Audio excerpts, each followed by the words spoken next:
Baik, assalamualaikum warahmatullahi wabarakatuh. Seperti biasa, saya akan mempresentasikan mata kuliah kewirausahaan. Dan pada minggu ini tentang ide dan peluang kewirausahaan. Langsung saja, yang pertama yaitu faktor keberhasilan usaha. Jadi, ada beberapa faktor yang membuat usaha tersebut berhasil.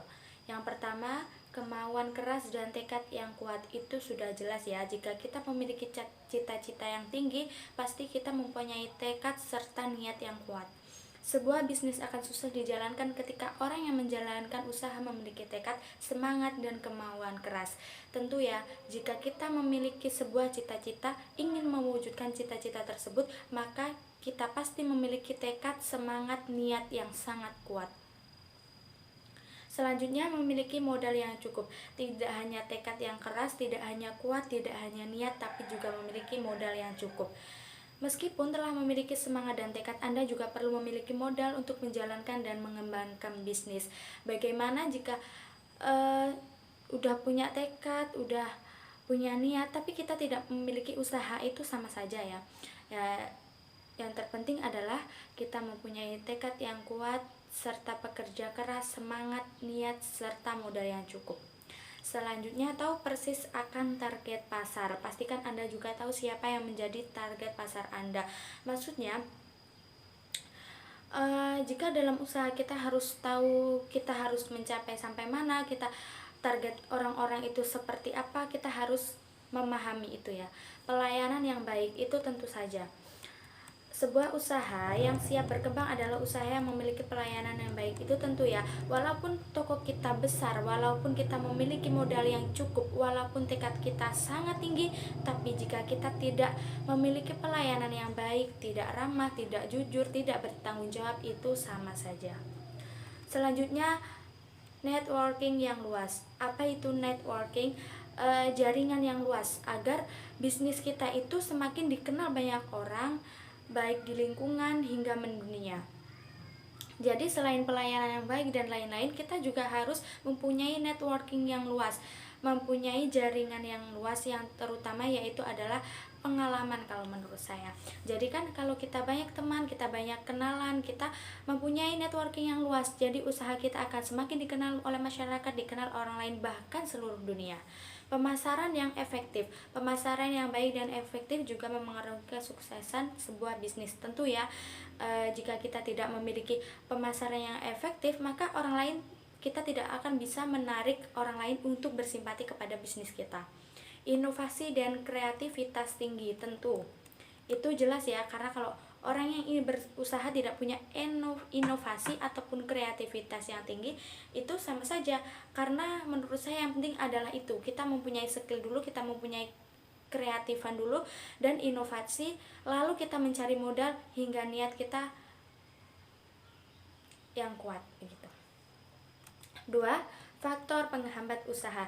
Jadi selain ada keberhasilan usaha, ada juga penghambat usaha. Tentu ya, tidak semua usaha yang kita lakukan akan berjalan secara mulus.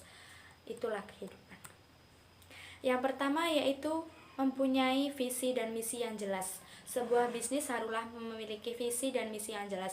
Jadi banyak orang nih yang udah punya bisnis, udah usaha dibangunin, udah dipasarin kemana-mana, tapi kenapa kok tidak meningkat usahanya? Kenapa kok tidak meningkat pendapatannya? Mungkin orang itu kurang mempunyai visi dan misi. Jadi kita sebagai seorang pebisnis, sebagai seorang wirausaha, kita harus mempunyai visi dan misi yang jelas. Tentu ya, semua yang akan kita lakukan, kita harus mempunyai visi dan misi. Kita harus mempunyai tujuan yang jelas. 2. Tidak memiliki strategi. Dalam pencapaian tujuan bisnis, kamu dibutuhkan strategi yang tepat. Tentu ya, semua yang kita lakukan itu harus memiliki strategi, apalagi wirausaha. Nah, sebagai seorang pebisnis, kita harus mempunyai strategi yang tepat. Kalau tidak, bagaimana usaha Anda akan berjalan dengan baik kalau kita saja tidak memiliki strategi? Seperti itu.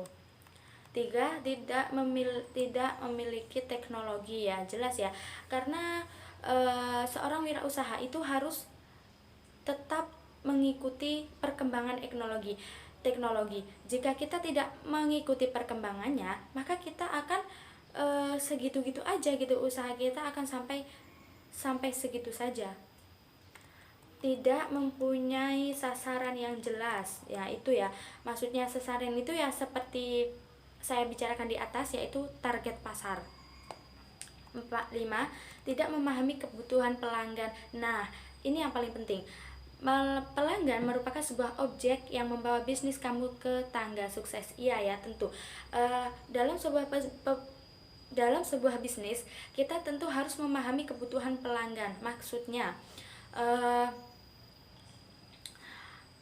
kebutuhan pelanggan itu maksudnya sekarang pada masa zaman sekarang lagi butuh apa nih? Butuh rak misalkan, atau butuh apa, kebutuhan pelanggan itu kita harus tahu. Kebutuhan orang-orang yang sedang orang-orang cari pada saat ini kita harus tahu. Selain itu juga kita misalkan nih ya, ada seorang pelanggan tapi kita tidak memperlakukannya dengan baik. Nah, itu sama saja ya, kita kebutuhan pelanggan tidak hanya berupa seperti eksternal, tapi internal juga harus kita pahami. 6. Tidak memiliki kepedulian terhadap staf.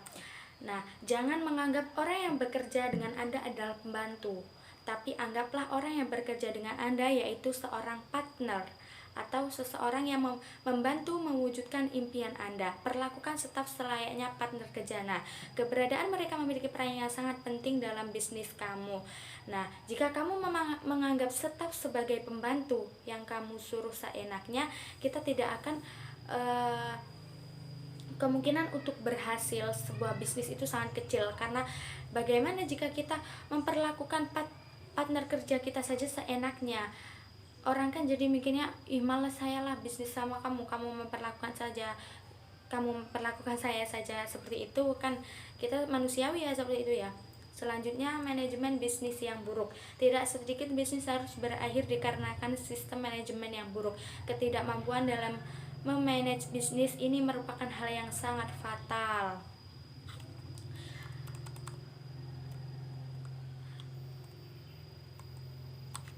Selanjutnya adalah kerugian dan keuntungan wirausaha. Jadi dalam usaha itu tentu ya, manusia tentu memiliki kerugian dan juga kerugian dan juga keberuntungan, atau yang disebut dengan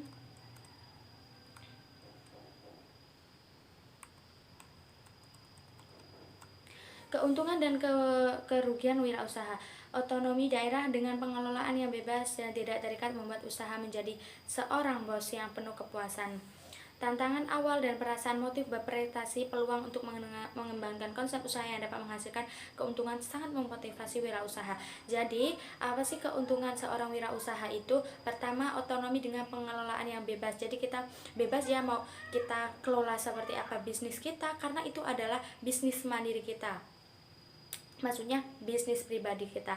Selanjutnya, tantangan awal dan perasaan motif berprestasi. Semakin kita usaha, semakin kita banyak ilmu, semakin kita berproses, semakin kita berprestasi.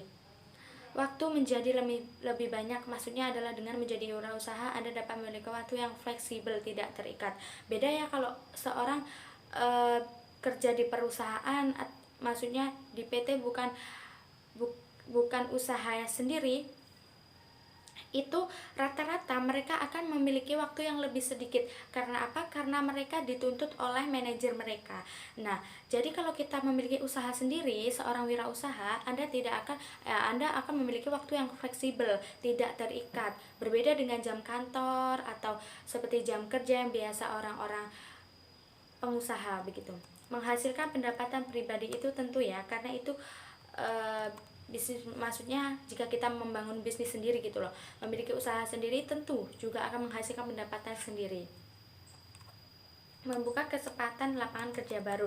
Nah,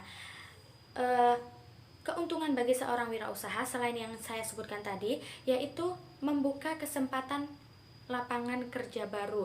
Jadi kita memberikan peluang bagi orang-orang yang sedang mencari pekerjaan, bagi orang-orang yang mencari pekerjaan, kita memberikan peluang kepada mereka.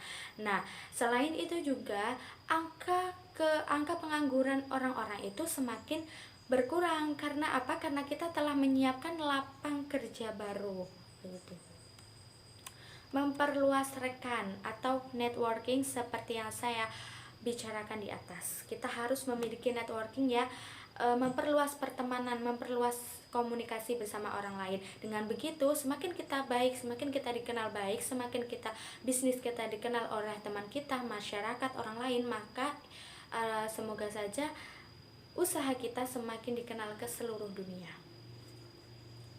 Selanjutnya, selain ada keberuntungan, ada juga kerugian seorang wirausaha.